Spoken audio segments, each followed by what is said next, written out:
acara Mendadak Jadi Dosen. Jadi di hari ini kita akan men-challenge nih 5 peserta yang akan kami undang untuk menjadi dosen. Mau lihat pesertanya? Nah, ada di dalam ruangan ini. Yuk kita lihat.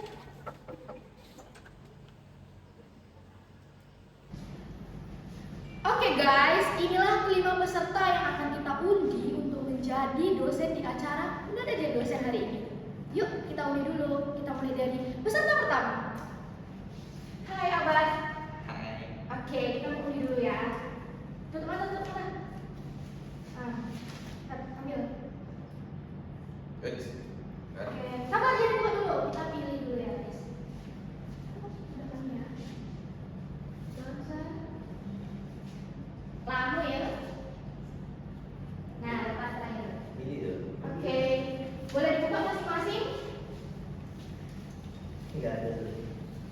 Setelah kalian buka, boleh bacain dong satu-satu kalian dapat dosen dengan sifat apa nih? Dari apa? Dosen ambisius dan polemik kampus. Oke, lanjut Vicky. Dosen galak dan disiplin tinggi. Agak tantangan sih bagi aku yang nggak tegas ini. Jadi tegas, tapi ya udahlah. Lanjut Susan. Dosen slacker, malas tapi populer. Jadi dosen populer dan pemalas sebenarnya itu karakter aku banget sih, walaupun aku nggak populer, tapi lebih ke pemalasnya. Dosen senior kaku dan tradisional. Dosen senior kaku dan tradisional tentunya nggak cocok sama aku yang Gen Z ini. Seharusnya aku dapat yang lebih ambisius atau lebih modern lah daripada tradisional. Nggak cocok dong sama aku yang chill ini ya. Dosen misterius. Dosen misterius. Pasti mereka nggak bisa nebak sih karakter aku gimana. Oke, jadi di sini tugas kalian adalah menjadi dosen sesuai sifat-sifat yang kalian dapatkan. Nah, saya akan membacakan materi dan kalian harus menjawab sesuai apa yang kalian dapatin di kertas masing-masing. Oke? Oke. Paham? Paham. Nah, pertanyaan pertama. Bagaimana pendapat kalian mengenai mahasiswa Gen Z yang dibilang kupu-kupu? Kupu-kupu apa? Kuliah pulang. Gimana nih? Dari Farlan dulu. Dapat apa tadi? Dosen misterius. Nah, sebagai dosen misterius, apa pendapatnya? Menurut saya ya nggak apa-apa. Gak apa-apa, serius gak apa-apa. Ya nggak apa-apa dong. Kenapa? Mereka punya kesibukan masing-masing. Gitu. Kesibukannya rebahan mungkin ya. Kesibukannya rebahan, jadi kayak pulang tuh. Nggak rebahan. Belajar. Belajar. Main game. Main game. Oke, jawaban yang bagus sebagai dosen misterius ya. Lanjut. Syukri. Halo. Dapat apa tadi? Saya dosen kaku dan tradisional. Kalau menurut saya, anak zaman muda sekarang itu terlalu mudah untuk lelah. Oh. Jadi seharusnya sebagai anak muda itu kita lebih banyak untuk beraktivitas daripada kupu-kupu. Gitu. Betul juga sih. Selanjutnya Susan. Kalau sebagai dosen yang populer tapi malas, sebenarnya saya suka-suka aja sih mahasiswa yang kupu-kupu karena saya juga seperti itu. Saya kuliah pulang. Jadi mending nggak usah banyak aktivitas, nggak usah berorganisasi, mending kita nongkrong aja. Oke. Yang penting bayar UKT. Oke. Lanjut. Vicky apa nih? Kalau menurut saya mahasiswa di era Gen Z sekarang harus lebih banyak belajar karena mahasiswa sekarang atau Gen Z disiplinnya kurang. Oh, ya betul. Itu sih. Oke, lanjut. Terakhir apa? Kalau sebagai dosen ambisius dan politik kampus tuh kurang. Kalau untuk kupu tuh kayak apa ya? Di Vkom ini, di kampus ini banyak agenda-agenda yang kita bisa ikuti. Contohnya seperti BEM atau di bawah BEM-nya, itu kan banyak ya. Jadi ketua angkatan dan segala macam. Kalau untuk bekerja di luar itu juga nggak apa-apa, asal bisa mengimbangi dengan mata kuliahnya sendiri. Begitu. Saya sebagai dosen ambisius dan politik kampus. Mantap banget, mantap. Gimana, kalian setuju gak sama Abang? Enggak sih. Kenapa? Kita lebih baik main game nggak sih?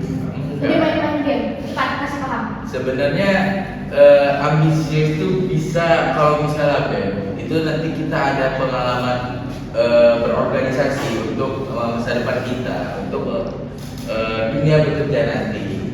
Iya. Tapi kan seharusnya dengan tanpa BEM kita bisa juga dong cari pengalaman di luar. Tidak harus di dalam kampus. Kenapa harus di kampus? Kenapa harus di kampus? Karena sebenarnya nggak harus di kampus, cuman banyak dari kampus itu banyak agenda yang bisa kita ikuti.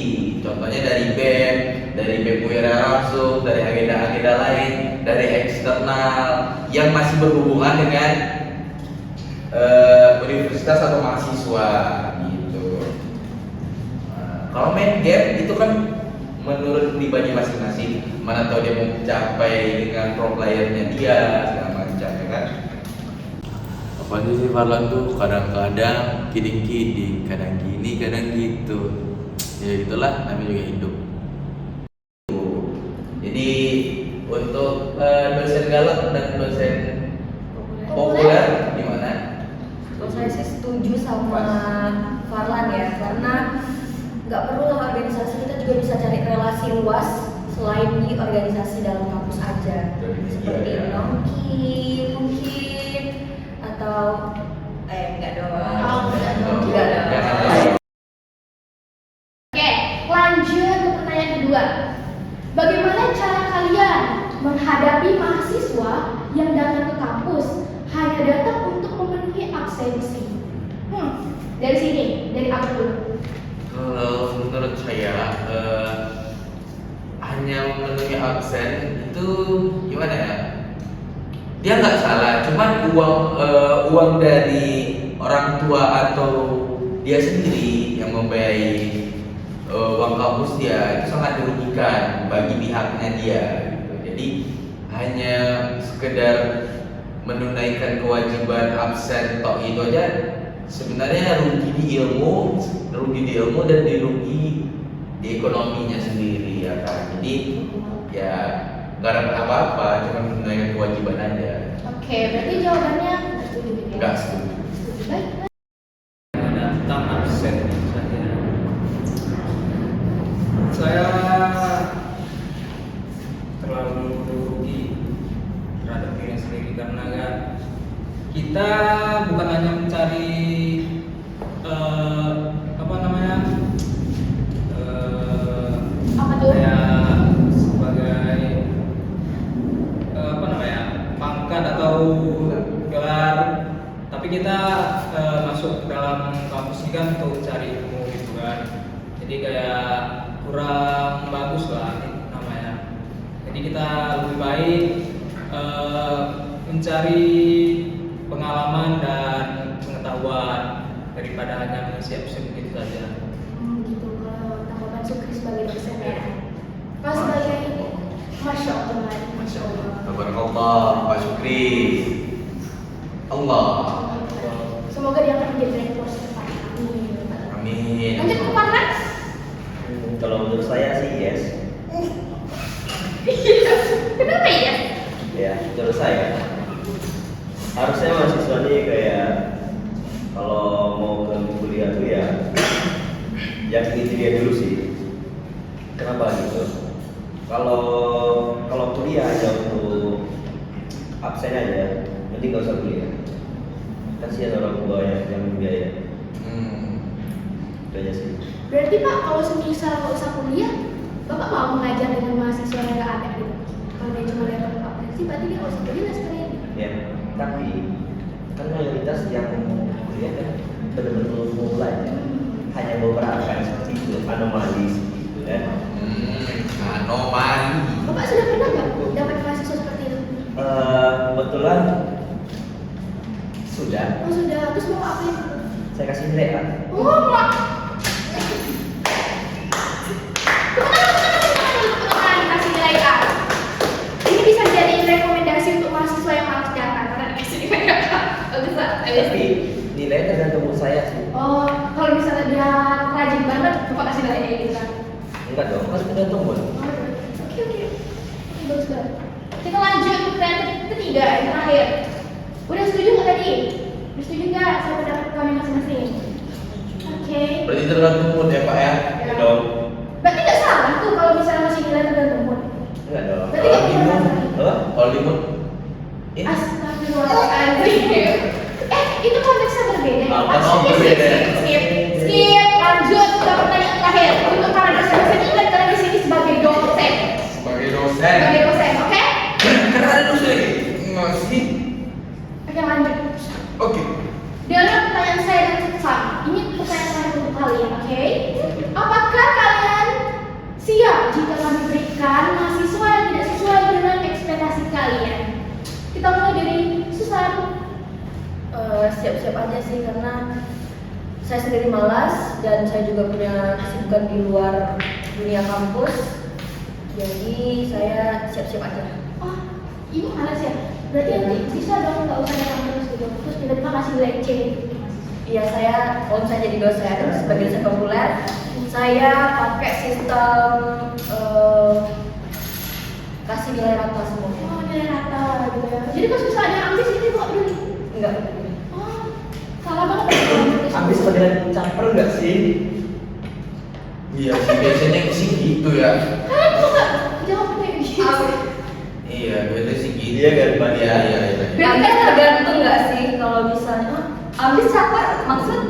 Ya kan ada seperti itu, Bu. Ada yang seperti itu, ada yang enggak. Ya ada, tapi kalau ambisnya sesuai dengan kemampuan, nggak asal ngomong itu nggak bisa dimasukin ke caper ya. Ya. Oke, lanjut ke apa tuh? Kalau menurut saya, apa sih pertanyaan ulang saya lupa? Apakah kalian siap jika kami berikan mahasiswa yang tidak sesuai dengan ekspektasi kalian? Aduh, ini kalau saya sih ya ngajar tuh kalau misalnya sebagai dosen ambisius ya minimal tuh harus minimal tuh satu kelas paham gitu apa ya sekalipun sedikit gitu. Jadi saya tuh mengusahakan bahwasanya si mahasiswa itu mengerti. Jadi walaupun tidak sesuai ekspektasi juga ya seminimal saya ibarat jadi dosen ambis itu tuh harus mengerti apapun sedikit pun ngertinya gitu. Tapi Pak, kalau misalnya dia bilang ngerti tapi nggak paham dari siapa kayak gitu? Aduh itu emang dia aja yang bodoh berarti. Bodoh kan ya Pak? Nah, Oke Pak. masa udah ya minimal saya kan menyederhanakan juga ya kalimat saya nggak yang tinggi banget gitu loh. Jadi saya juga kalau misalnya mahasiswa semester 4, semester 5, semester 6 masih saya harus menyederhanakan kalimat yang saya harus mengharuskan mau gimana lagi nggak bisa pasti harus menyederhanakan kalau misalnya tidak sesuai ekspektasi. Oke. Iya. Berarti Bapak tipe yang ngasih nilai itu sangat-sangat gitu ya melihat mahasiswa? Sangat melihat kompetensi sebenarnya saya ya. Jadi nggak asal-asal gitu? Nggak asal-asal. Tapi kalau memang mahasiswa yang bodoh dan 2 atau 3 kali nggak bisa dibilangin, nggak masuk ke otaknya, masuk kanan, masuk apa nih? Apa? Nah. Kepala kanan keluar kepala kiri itu nggak bisa lagi. Itu susah. Jadi Menurut saya seperti itu. oke, begitu ya. Ini bisa nih dijadiin rekomendasi dosen karena Bapak Abad ini sepertinya sangat bagus ya. Ya, Karena saya sesuatu emang yang begitu. bagus terus. Lanjut ke Bapak Parwan. Apa nih tanggapan Anda sebagai dosen? Iya, kan tanggapan Anda sebagai dosen dalam kasih mahasiswa yang tidak sesuai ekspektasi. Oke, saya siap. Siap, kenapa siap? Ya, sebagai dosen kita harus bisa beradaptasi dengan mahasiswa. Oh, baik. Oh tergantung generasi berarti ya Pak ya. Mantap Pak, itu saya suka Pak. Ya, saya masukin ke catatan saya Pak. Ya, Makasih Pak. Oke, baik. Nggak boleh kolot kan sebagai Nggak boleh Pak. dosen. Kita harus apa Pak tadi Pak? Harus beradaptasi. menyusahkan generasi Pak. Ya, saya setuju dengan Pak. Oke, berarti kan dosen Gen Z banget gitu ya? Gengsi banget. Gengsi banget. Salah. Oke, chill abis ya. Lanjut ke Bapak Vicky. Dia tadi diam aja. Pak Vicky dulu. Boleh dulu lah pertanyaannya. Pertanyaannya gimana kalau misal Pak Vicky dikasih mahasiswa yang sesuai ekspektasi? Siap. Siap kan Pak? Karena kalau anak-anak yang nggak tahu aturan di kelas saya sedang ngasih hukuman. Jawab salah hukumannya apa Pak? Dicambuk gitu Pak. Jangan dicambuk Pak, itu masih siapa udah Pak. Oh kayak sekolah juga ya? Berarti nggak ada tuh guna nanti orang yang bercerita di kampusnya? Nggak usah kita ribut deh. Oh gitu. Jadi gajinya ke mahasiswa Pak. Enggak saya gaji. Oh, wow, keren banget. Siap. Sedangkan uang gaji dia itu uang dari mahasiswa Pak. Iya. Bapak juga digaji Pak nanti sama mahasiswa bukan dah. Oh saya. Begitu Pak Vicky. Terus selanjutnya Pak Vicky selain itu? Saya sedang ngasih tugas banyak-banyak. Oh, suka banget ngasih tugas Pak. Wah, kira-kira satu semester itu ada berapa tugas sih Pak? Oh, mak banyak kali nomor. 4. Oh, 4 saja gitu. 4 saja, tapi bercabang-cabang gitu ya Pak ya? Ya. Oh, yaudah. Lanjut. Mbak Sukri, Masya Allah, Ustaz Pak. Silakan Pak, menjawab dari saya. Kalau dari saya sih saya siap nggak siap. Kenapa sih Pak? Karena kan setiap mahasiswa itu kan berbeda-beda cara menanggapi atau menerima pengajaran dari kita. Jadi kalau kayak zaman-zaman saya dulu ya, itu kita semua masalah harus kita jalani, baik itu senang maupun susah itu kan harus kita laksanakan gitu. Oke. Jadi seperti itu benar-benar Pak. Uno kali Pak Sukri Pak. Beradaptasi. Beradaptasi lah Pak. Kita Kita kan walaupun zaman selalu berubah, kita tuh tetap harus berpatokan Bisa pada menyesuaikan zaman. bukan begitu ya. Kita kan memiliki prinsip terhadap diri kita Apa sendiri. prinsip ya Pak? Prinsip saya tuh sebenarnya jangan lupakan apa yang sudah diajarkan oleh orang-orang dahulu gitu. Wow, Ya. oke. Contohnya Pak. Contohnya Pak? Contohnya, Boleh tahu nggak? contohnya Di kita buku malam-malam gitu Pak. itu Nggak boleh. kita- Oh gitu ya. Sorry. kayak ajaran orang zaman dahulu tuh ya, kita harus lebih menghormati pendapat orang lain gitu. Ya, jadi kayak jangan menghakimi karena hanya dia tidak bisa memahami satu hal gitu. Oke, gitu ya, Pak. Jadi misal ada mahasiswa yang nggak kerjain tugas terus bapak kasih nilai apa? Itu beda lagi Oh, maksudnya. beda lagi. Ya. Kan sesuai nggak sesuai ekspektasi siapa Ya. tahu. Ya. Kalau itu kita harus mengikuti peraturan. Jadi kita sesuaikan lah lagi. Kalau memang dia tidak melaksanakan atau menyelesaikan tugasnya, kita berikan sesuai dengan apa yang sudah ditetapkan oleh aturan. Gitu. Menurut bapak apa setuju nggak? Saya kurang setuju sama.